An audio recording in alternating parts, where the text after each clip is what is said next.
agency side of the business, working alongside healthcare, education, association, political, commercial, and the purpose-driven industry.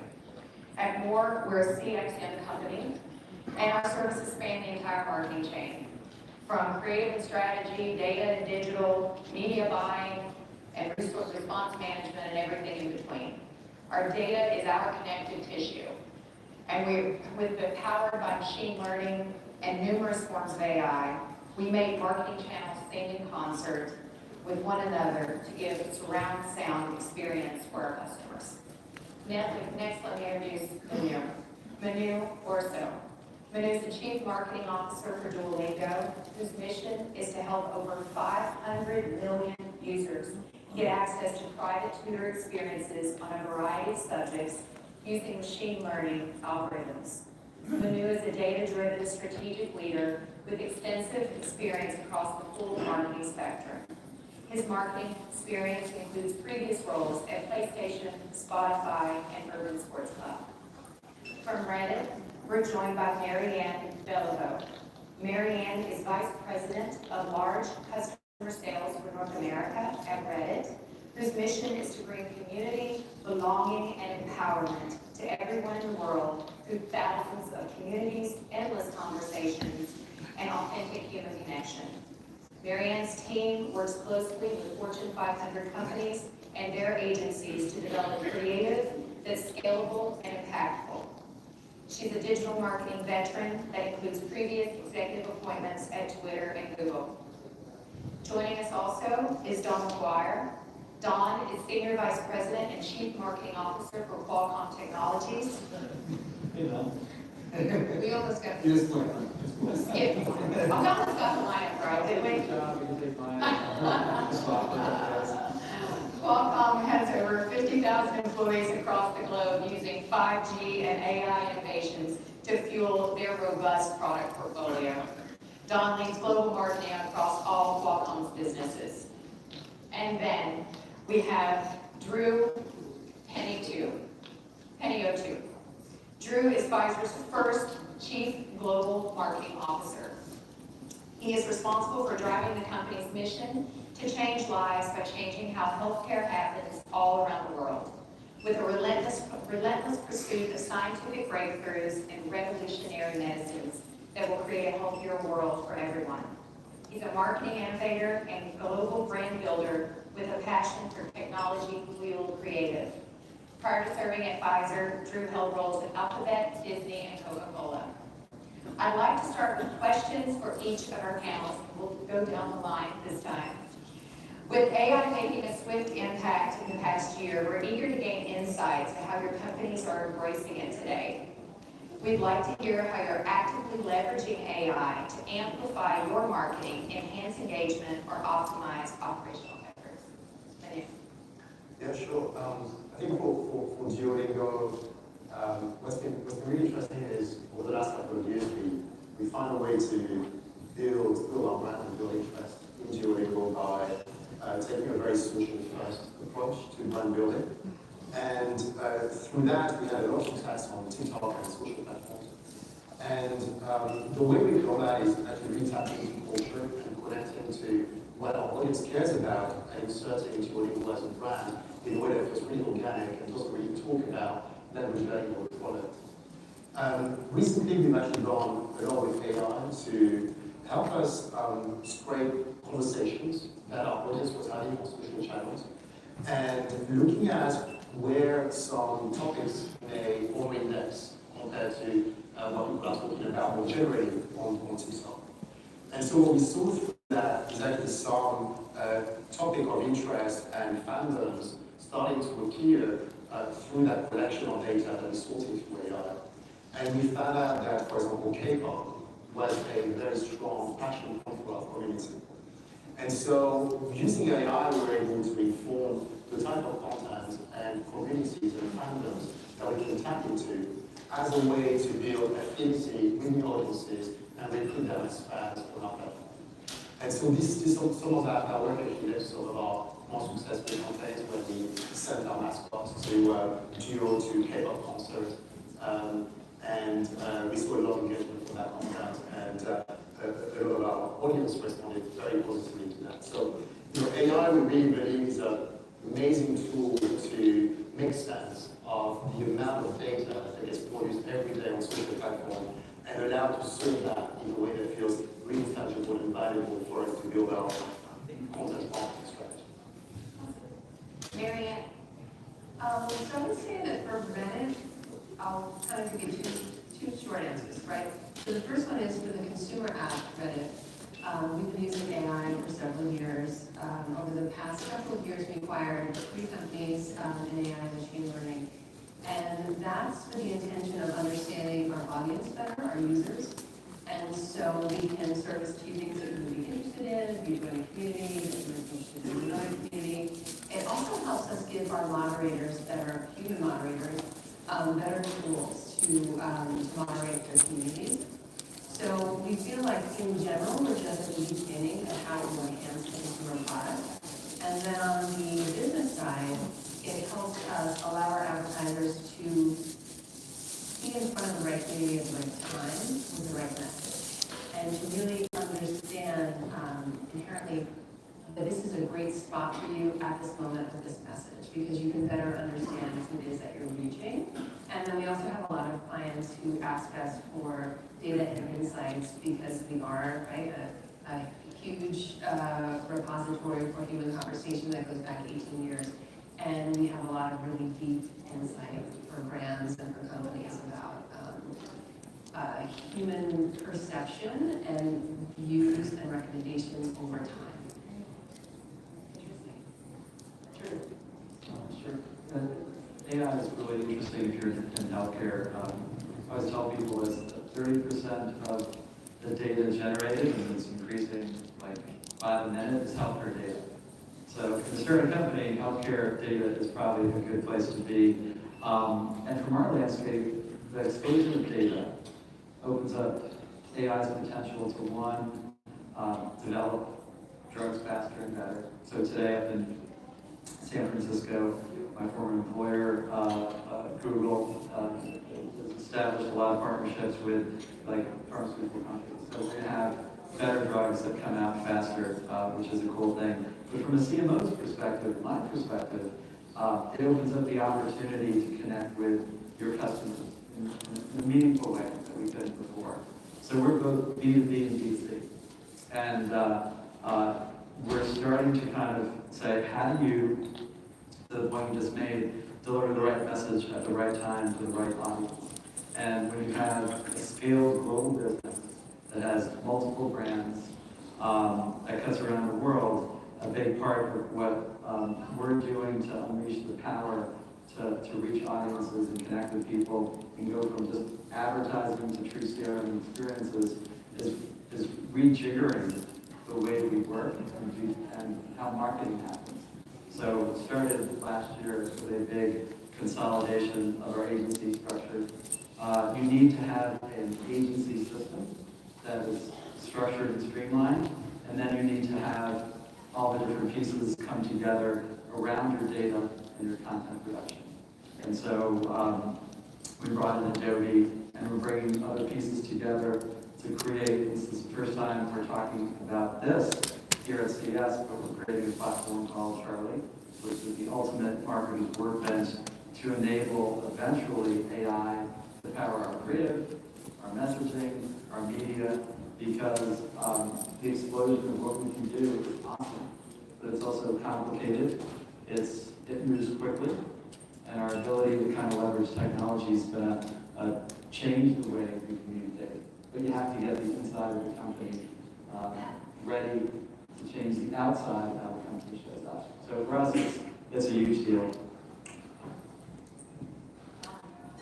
So we're in a unique position as a company that's actually invented and commercialized AI technology for the last 10 years, especially at the edge, but also as an enterprise, deploying AI technologies, especially in the advent of generative AI, across the enterprise. So like Drew mentioned, we're deploying AI for use in both development code and testing code.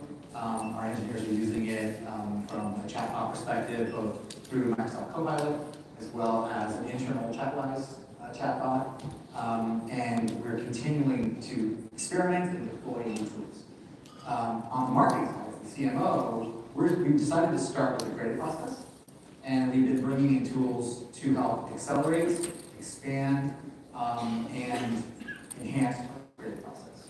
So two specific tools that we brought in and that we are currently utilizing, one is Firefly, this is an Adobe product, like Drew. We are undergoing a MarTech and digital customer journey transformation with our friends at Adobe. So we signed on to be a beta customer of Firefly. And so we're utilizing Firefly across the Adobe suite, as well as Writer. And so Writer, on one hand, is helping to accelerate copy development, it's helping to accelerate product naming, which anybody has had ever done product naming in your life, it's not an easy task. And trademark names in 75 different countries and multiple languages. So things like Writer has really helped accelerate and enhance that project, that process. And then through Firefly, just the development of video and static visual content has been enhanced, and the process has been sped up so that we can serve our audiences faster, better, right, and with more relevancy. And so that's what we serve. Awesome. Mary Ann, you work with some of the largest brands in the world. We're curious to understand your insights of what you've gathered from those clients. What are they leaning into? And just as important, what do you still see that they're kind of shying away from? So I think they're leaning into the excitement and the newness anyway of the generative AI aspect, and hiring specialists, educating themselves, really kind of thinking through the utilization of the tools that will be available to them now and the tools that will be available to them in the future. I think most of the big companies that we work with realize that this is a really great chance for them to better understand their consumer audience, right? So to really get deep with what is really important to them, what they really care about. Everybody is a consumer, right? So it's how do we connect people with what they're looking for in the right way, right? And make those campaigns effective for their clients. So they're excited about all of those aspects of it and hiring around that. I would say that the one thing that they're a little nervous about is that all we've been talking about for the last, I don't know how many years, is authenticity, right? To the point where authenticity lost its meaning, right? It was so overused. And that's what concerns people now in terms, especially of creative and of images. And we've seen a few, not on campaigns on Reddit, but I think we've all seen in the press, a few missteps already with companies who have come out to talk about different AI creative, whether it's replacing models or some other thing. But I would say that that's what they're nervous about. In terms of how they're actually using it on Reddit right now, I feel like I should go out and buy Adobe stock because my story is also about Adobe, which is that they did a really cool campaign with us this year where they let communities build haunted house with the generative fill tool. And it was really cool, it was really well received by communities. So that was our super creative execution we saw of it, and then we've seen more straightforward, simple things like creative and then understanding insights. Wonderful.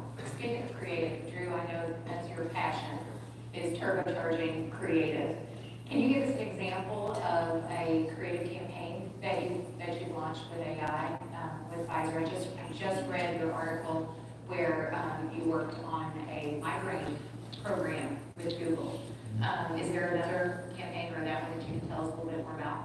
Yeah, I think this has been a big thing for me because I don't know if we crack enough between media and content, right? As an industry, we have to get media and content to be in service of the person we're trying to reach. We did some things with Google and AI on migraine where we were able to kind of look at weather alerts and things. But I'd say this year, particularly with our partners at IPG and Publicis, we're really pushing for more creative, opening up the aperture to what we're willing to kind of do from pushing the creative. I think some people feel like the tools that you have that AI will replace the creative function, and that's so far from the truth. I think it opens up the aperture for the company to take risks, to work with agencies differently, to have almost what we had, I'd say, when I was at Google, which is you put things in the world, you test and iterate, you produce creative ideas faster and faster, and then you look at how they can live and breathe in the world. I think we sometimes approach campaigns in a very static, linear way as an industry.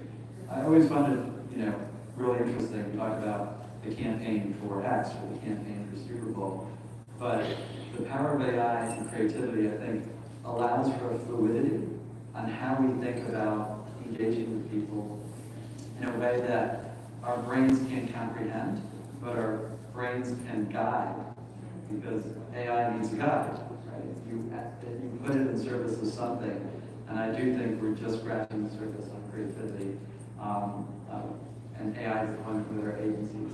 That being said, I think we have a long way to go, because when you want to kind of experiment with things and you're bringing in important platforms like Adobe and we're lining everyone up on Workfront, and you're having agencies get connected to what could feel like a technology creative system, you have to find a way to have people understand the art that will live around these platforms that will come in.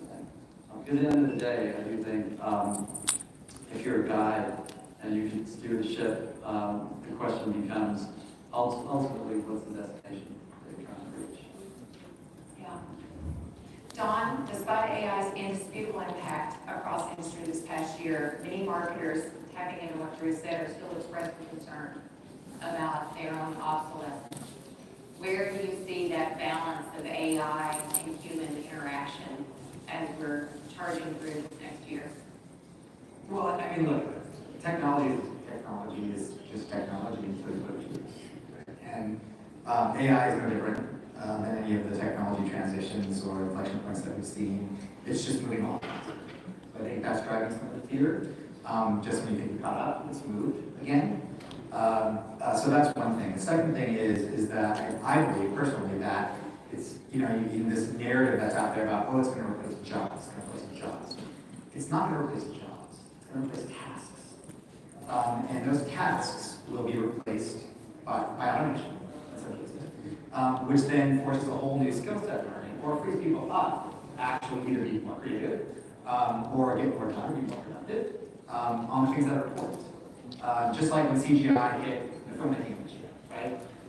Yes, manual set building in some cases was not needed anymore, but it just required a skill set shift in order to adapt to that process or that new technology being adopted by that industry. I think it's similar for AI across multiple industries. So I think it's really about skill set transfer and transition.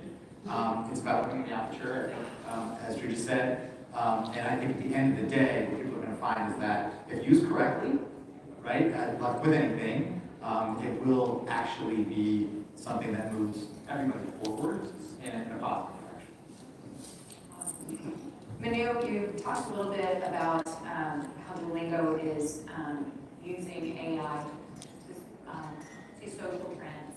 Can you lean in a little bit more about that? Tell us about what gives examples of those cultural moments that Duolingo has been able to tap into to expand into your marketing.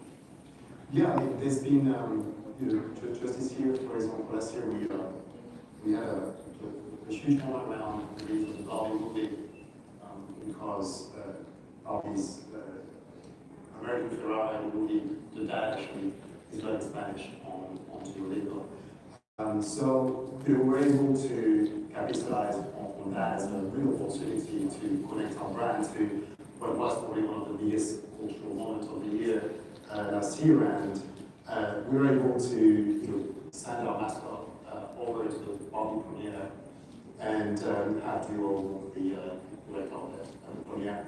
And what was really interesting here is tapping into those cultural moments like this really allowed us to drive a lot of conversation and associate our brand to a cultural moment like Barbie. And during that time, when our mascot was walking the red carpet, the vast majority were